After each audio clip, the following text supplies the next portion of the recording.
Hey friends, welcome back to my channel, MBC Lifestyles Diary. My name is Marie, I live in New York, and I love fashion, traveling, and cultural events, and I'm asking you to join me on the adventure. Today we're going to the International Center for Photography on the Lower East Side. It's across from the Essex Street Market. Anything to do with photography I get super excited about. My dad was a photographer, and for a while I had aspirations of being a photographer and studied at NYU. I changed my major when I saw how expensive that profession was. The first artist that we're seeing is Yato Barada, and it's called Part-Time Abstractionist. It's the first exhibition in a new series focusing on alumni of ICP's school. Barada graduated from ICP's full-time documentary program in 1996. The exhibition draws from the past 10 years of work in photography and film by Yato Barada, who was born in 1971 in Paris. She is a renowned Moroccan-French artist recognized for her multidisciplinary investigations of cultural phenomena and historical narratives. Photography was central to Barada's early practice, which then embraced sculpture, textile, installation, prints, artist books, and an artist-run nonprofit. Throughout her work, photography remains a constant. ICP has 2 floors of beautiful gallery space, and in this open style loft-like gallery, the level underneath, you're seeing the work of recent graduates. On the 3rd floor, we're looking at Barada's work. We're looking at her multidisciplinary work. So it's not just about photographs, it's about cutouts. It's why she calls it the part-time abstractionist. This piece is called Cut and Fold, Focused Sheet Blue, Figure 1, 2023, where she plays with unexposed Fuji color crystal, archived professional paper.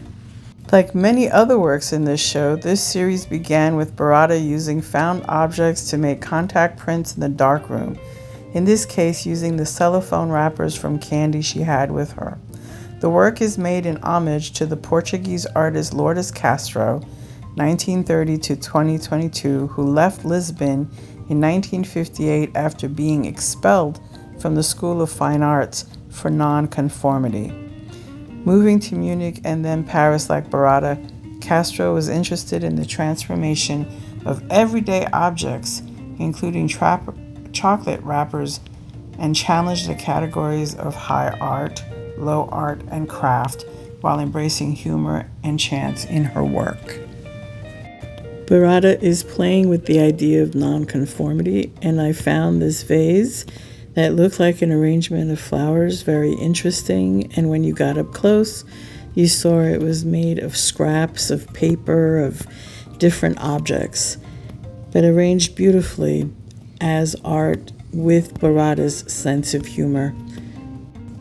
In the lower level, ICP brings together the photographs of 70 recent graduates. Shared space is a celebration of the extraordinary accomplishments of this year's students, representing over 25 countries, from Argentina to Belarus and Thailand to Yemen. The work on view from these emerging professionals in photography evokes a profound sense of curiosity, exchange, imagination, and belonging. This striking image is by the artist Heather Lynch. She's from Brooklyn, and the title is The Light We Carry. It represents an intricate tapestry of her family's lineage. It's a deeply personal exploration of the matriarchs who shaped her journey. The next images are by Samantha Jemison, called Rupture and Repair, and it's interesting. It shows the rupture and repair of relationships along with the rupture and repair of the photographs.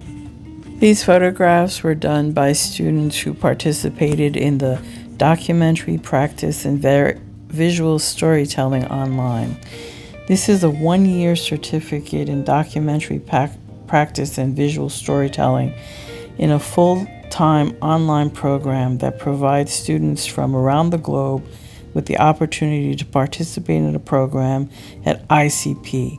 Tailored specifically to an online environment, the program offers an intensive combination of classroom-guided study and independent fieldwork with an emphasis on creating long-form visual stories from a variety of locations.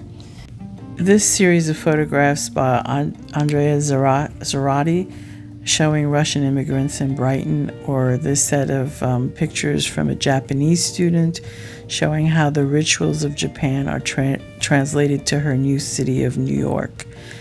The photographs that seem to stand out to me are those telling stories of immigration, showing the different cultures that have immigrated, how they transition into New York society, and how this impacts their identity and their cultural heritage.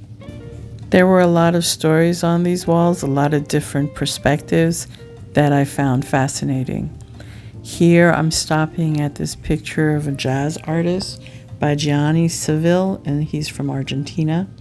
And he's talking about how he captured different pictures in jazz venues and tried to do a visual expression of the jazz artist. I think he succeeded. This next shot was beautifully done in color, and it's a picture of mushrooms, fungi. I didn't know a mushroom could be so beautiful. I really enjoyed this print. I love photography as an art form. I think it's undervalued. I think people don't realize the proficiency that you need in order to deal with light and color and perspective, and how to frame a photograph, how to crop it, how to capture an image. We now go to the part of ICP where they have their archives, and we have a beautiful print by various photographers around the world, like this from Henri Bresson of Madrid.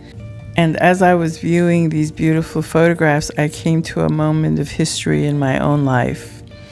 This photograph by Andre Serrano called Piss Christ in 1987. I was living in Florida at the time and reading the Miami Herald when this exhibit came out. It created such controversy. They attacked him, the right wing, this conservative group of lawmakers, who then attacked the National Endowment of the Arts for funding art and feeling that this art was obscene. I always wondered what happened to this artist, and I came upon it at ICP. The print of Piss Christ was a gift to ICP from artist Felix Gonzalez Torres, who earned his MFA from the International Center for Photography and New York University MFA program. It was given in honor of his partner Ross Laycock, who died of AIDS-related illness in 1991. The print was the first given to Laylock by Serrano himself.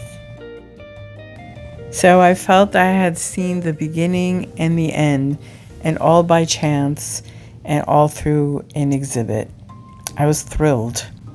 I was thrilled because art is so relevant. It's a snapshot, a moment in time, capturing our history.